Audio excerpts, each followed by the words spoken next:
Alec Baldwin is he's always in the middle, like some people like him, some people hate him, and he has these little controversies that go along. But I heard him on the Sopranos podcast.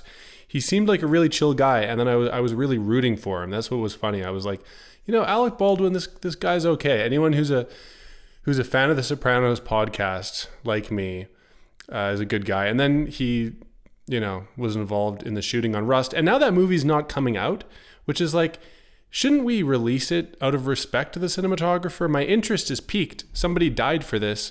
Let's get Rust out there. Who knows? Maybe it was a bad movie. It sounded good. So anyway, if it had happened to like some crazy nutcase actor, everyone would be like, oh, so that guy accidentally shot somebody, big deal. What else is new? And if it happened to somebody who was like really, really good and beloved, everyone would just instantly forgive them. But with Alec Baldwin, it's kind of like it just tips him over. So bad news for Alec. I hope he pulls through, and I hope we see Rust. Is that bad? Does that make me selfish that I really want to see Rust? I do. One more thought on this. People are like, well, even Alec Baldwin said this. He's like, how did a live round get onto set? How is that possible? I feel like it's not that surprising because they use real guns, right? If you've got a bunch of real guns there, is it really that crazy that a real bullet found its way? The law of attraction, that bullet's just using the secret to get right up there in the chamber. It makes a lot of sense. If I start getting acting roles ever, I'm only going out for like period pieces with swords. I'll do a sword. I'll do a lance. I don't want any guns. Lightsabers. That's the best because it's just like a green stick, and then they add the lasers later. Speaking of weapons, a World War II bomb exploded in Munich as they were drilling a tunnel, and it wounded 4 people. They're still going through this. It would be great if the human race got to a point where there was just no more mines and bombs. But the fact that we are finding bad things from World War II still means that we might find some treasure. I'm very intrigued by treasure hunters, and I hope, the universe finds some balance. And the last thing from World War II we find is some golden. I mean, it's all pretty dark, right? Because it's been like stolen from people during the Holocaust. But I don't know, maybe we could find some just straight up Nazi gold that was never stolen. They must have had some just in like the government buildings, and maybe they stashed that away. But there are still Holocaust survivors, which is making it very hard for people to compare other people to Nazis. Well, actually, it's usually when right-wing people do it, because people on the left are always calling people Nazis, and the blowback never gets much traction. But as soon as Fox News goes, Fauci, he's like a Nazi doctor in the camp. They're, whoa, what's going on? And they're bringing on the survivors. So I don't know, once the survivors are gone, maybe it's just like everyone can call everyone a Nazi. But I think part of the problem is that poster for the Fauci documentary really made him look like a villain. Obviously that's a biased documentary, but I feel like whoever designed that poster was like, I'm going to do a little subliminal take here to try to control the narrative. And people don't like him. People are not thrilled about the dog experiments. Do we have to just don't experiment on dogs? That can be a line in the sand for me. Like if I'm old and they're like, hey, you know what? You're not going to make it. There was this one breakthrough kind of treatment that we were working on. Unfortunately, we had to behead 80 Pomeranians to see if it would work down the spine. I'd be like, fine, that's okay. I'll pass away. Yeah. Let's let those 80 Pomeranians run free.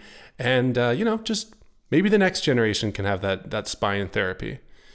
Knock on wood. Now let's fly over to China to check in on the world of tennis, because it's a tough time to really criticize the Chinese government at all. I don't know if that's ever been easy, maybe in Lao Tzu's time.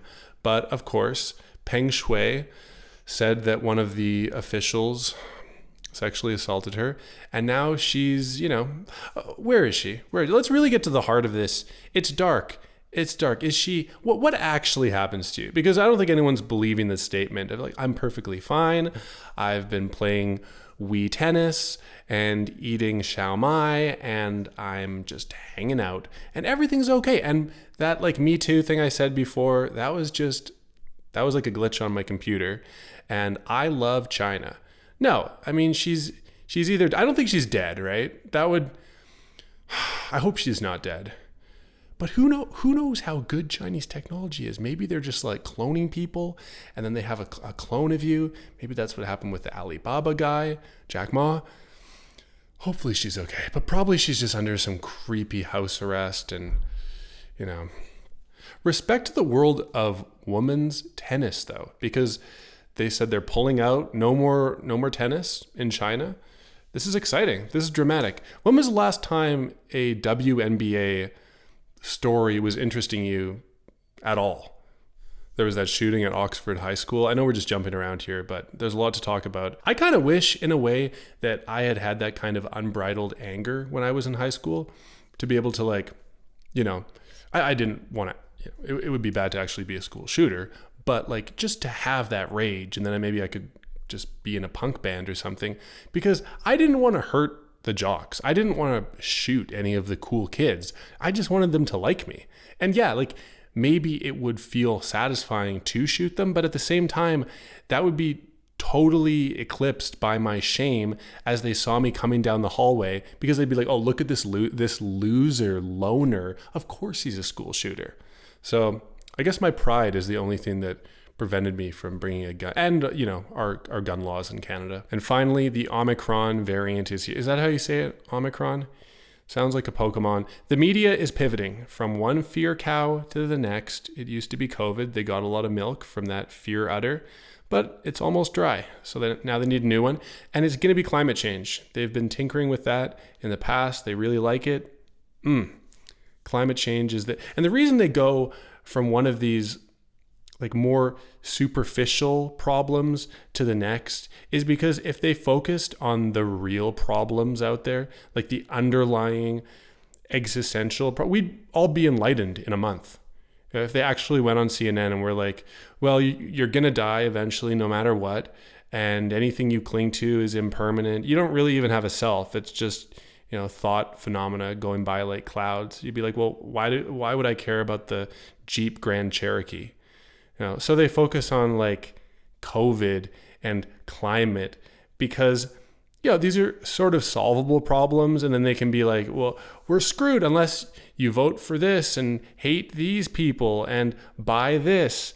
And then they keep going and going. And, you know, you're sitting in your Cherokee. Anyway, thank you for watching this. Please watch my videos as they come out. And thank you for your support as I'm still a small channel.